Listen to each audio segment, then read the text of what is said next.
Ngayon, mas naiintindihan ko na.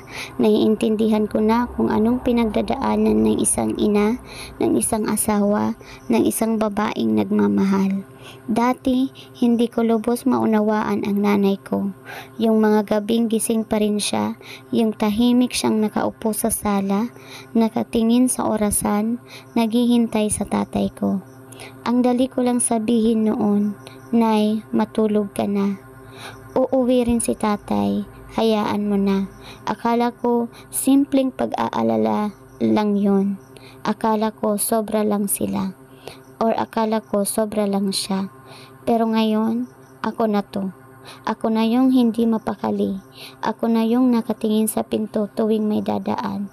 Ako na yung hindi makatulog kapag wala pa ang asawa ko. 11:00 na ng gabi, madilim na, tahimik na ang lahat, pero ako, gising pa rin.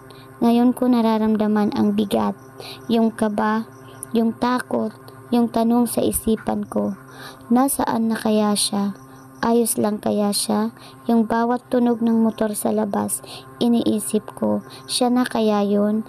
At doon ko na-realize, ganito pala yung nararamdaman ni mama noon. Yung lungkot, yung kaba, yung pag-asang sana dumating na, sana ligtas siya. Ang hirap pala kapag wala kang makausap. Walang nakakaintindi sa pinagdadaanan mo. Kaya ngayon, mas sumahanga ako sa kanya. Sa lahat ng mga asawa't ina na tahimik lang, pero bitbit ang buong bigat ng pag-aalala. Ngayon, hindi lang basta hintayin, pagmamahal na siya, pagkalinga, pagkaunawa, at higit sa lahat, paghanga sa lahat ng babaeng katulad ng nanay ko na matatag at buong pusong nagmamahal, kahit ang kapalit ay pagod, puyat at luha.